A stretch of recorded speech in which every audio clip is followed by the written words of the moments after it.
Olá, pessoal. Estou aqui novamente, Breno Lucano, lá do blog Portal Veritas, blogspot.com. Hoje eu gostaria de conversar com vocês um assunto que para alguns pode parecer polêmico e para outros engraçado, porque por mais dramático que isso seja, isso realmente aconteceu e eu achei interessante trazer esse assunto para discussão. Estoicismo de direita. Isso existe?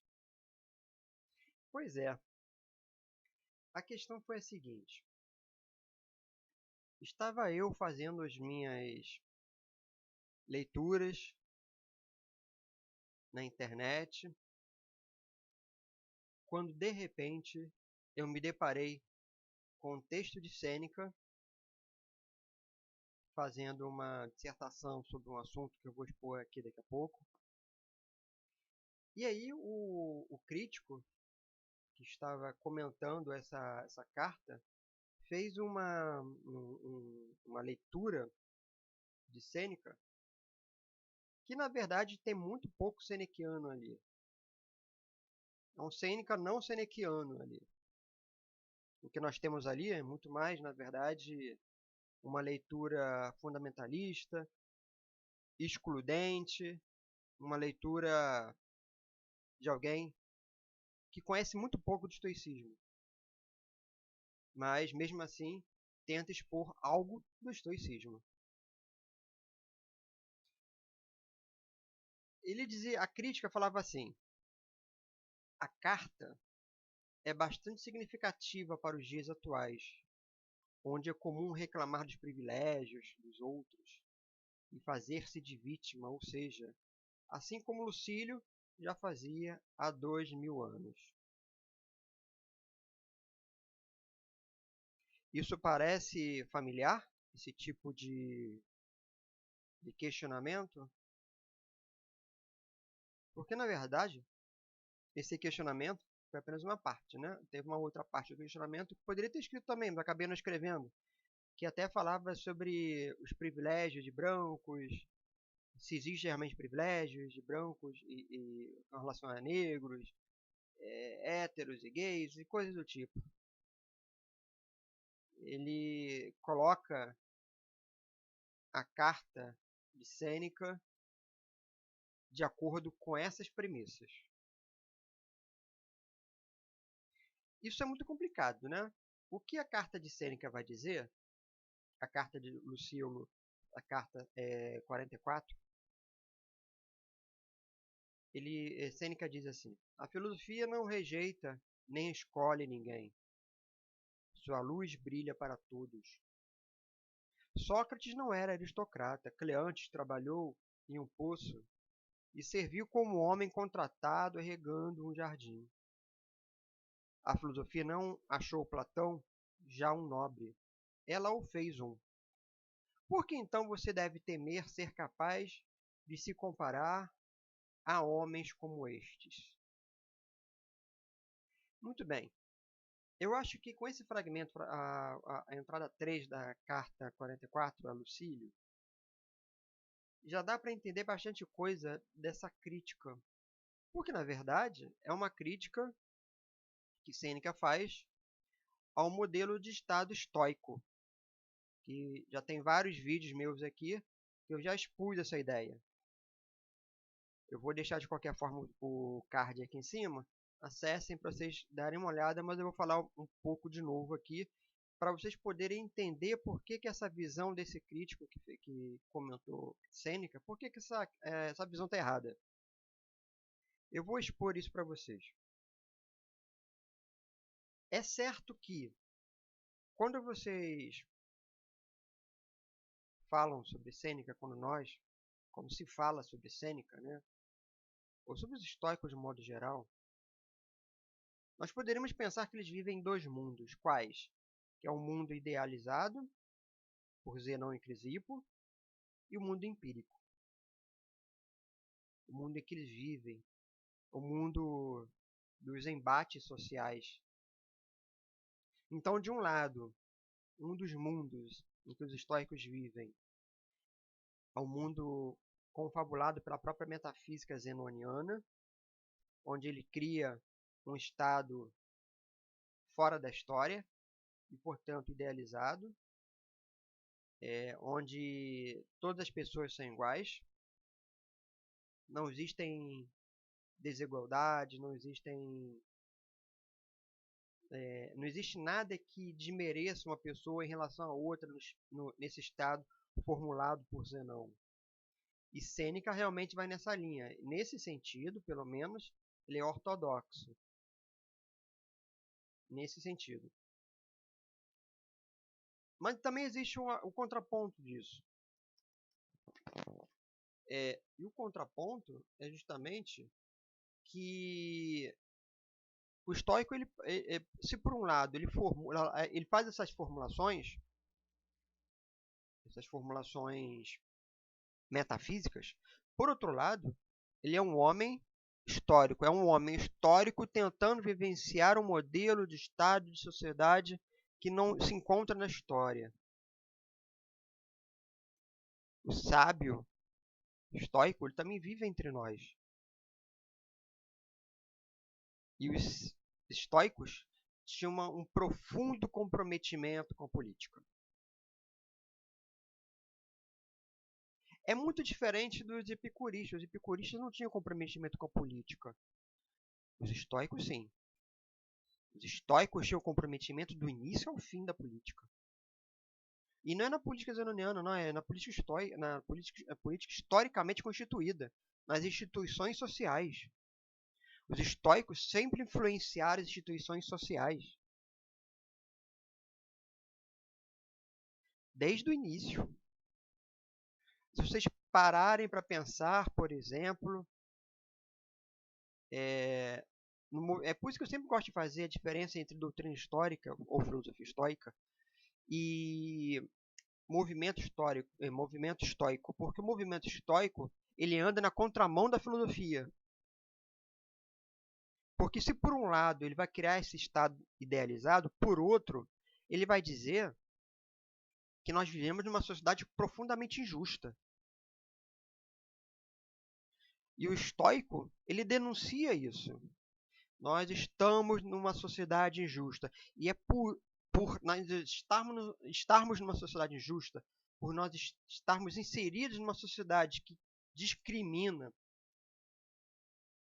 que exclui, é que nós formamos um estado idealizado. Mas esse estado idealizado ele serve apenas como modelo. O que Sêneca está falando é o modelo, é a matriz do pensamento estoico. A sociedade em que Sêneca viveu era altamente hierarquizada. Você não pode pensar que Sêneca era contra a luta por igualdade social.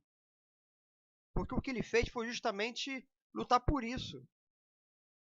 Lutar por melhores condições de vida do povo romano. E é por isso que Nero mandou matá-lo.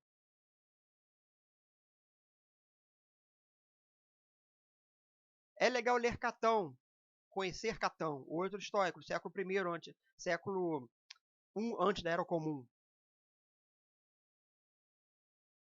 É legal conhecer Trásia, conhecer Ovídio, Demétrio, Cínico. Tem uma pregada de gente, estoicos na maioria, mas não só estoicos, como Demétrio, que era um cínico, que sofreu as consequências porque eles queriam trabalhar em função de uma sociedade mais justa. E eu não estou falando de embate, luta de classes, não estou falando de nada disso, porque nós estamos falando dos primeiros séculos da nossa era. A questão de luta de classe é do século XIX em diante. Até porque nós estamos falando de uma sociedade completamente diferente. Nós estamos falando de melhoria de condições de vida dessas pessoas, daquelas pessoas que viviam naquela época. Por exemplo, Adriano, o que nós sabemos é que ele melhorou bastante as condições de vida. Antonino, mesmo Marco Aurélio, apesar das guerras. Basta vocês lerem, por exemplo, a História Augusta, que vocês vão ver essas diferenças. Marco Aurélio, para vocês terem uma ideia, os germanos estavam invadindo, na Primeira Guerra Germânica ainda. Os germanos estavam invadindo. O cofre de Roma, do Estado, estava vazio em função da guerra contra os partos. O que ele fez? Ele não aumentou os impostos. Sabe o que ele fez? Ele vendeu seus próprios pertences pessoais, suas joias, Faustina vendeu suas joias também, suas heranças de Antonino, vendeu isso tudo, colocou a leilão e com o dinheiro arrecadado ele foi para a guerra. É disso que eu estou falando. Os estoicos sempre tiveram esse comprometimento com a população. Tiveram esse comprometimento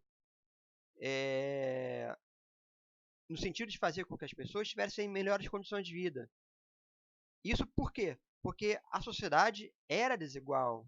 As pessoas eram desiguais. A expectativa de... Vocês já leram alguma coisa sobre a expectativa de vida em Roma, por exemplo? Eu li outro dia qualquer coisa, estava em torno de, eu acho que era 30, 35 anos de expectativa de vida. Se você fosse um nobre, um patrício, de repente vivia um pouco mais. Então, dizer que nós estamos fazendo mimimi porque as pessoas querem ser iguais é forçar muito a barra.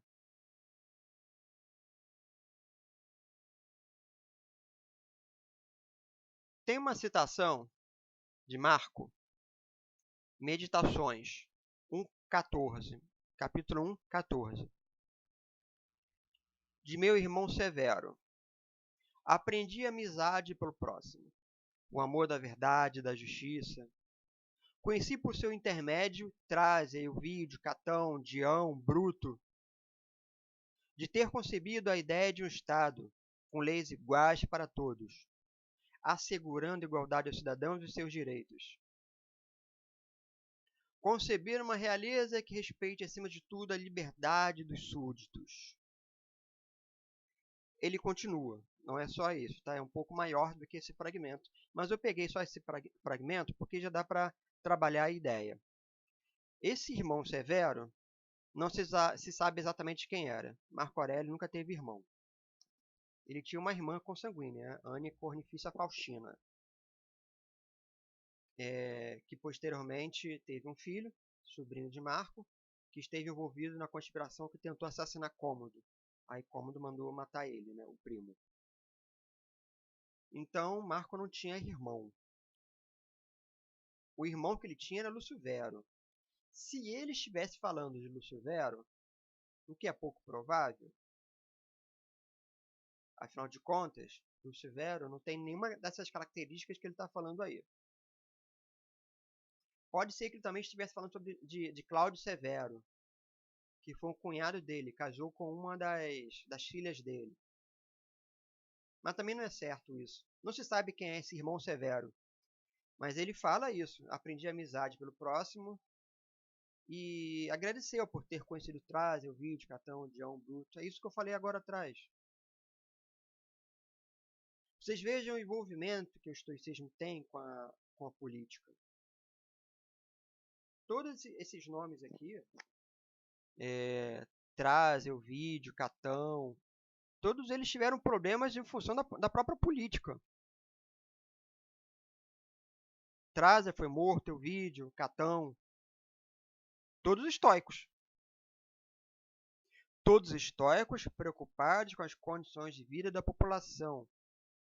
Eles sabiam que a sociedade era injusta. E sabendo que a sociedade era injusta, aí sim é que ele vai tentar influenciar na sociedade, tentar mudar.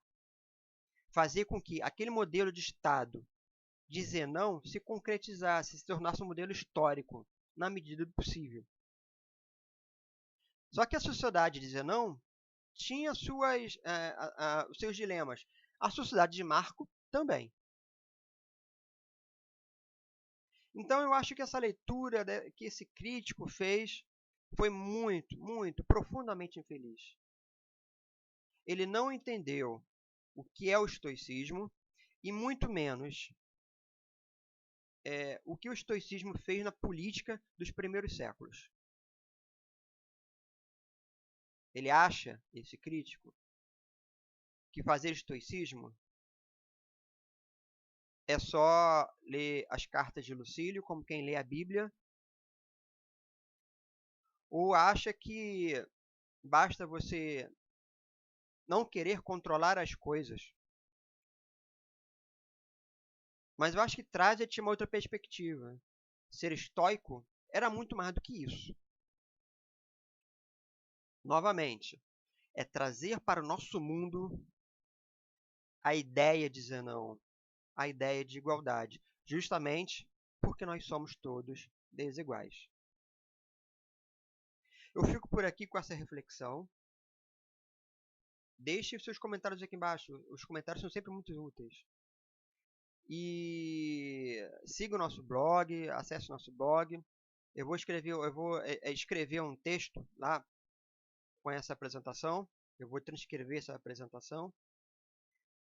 Vou deixar publicado lá. E acesse também a nossa página. Encontro com vocês por aí. Até a próxima.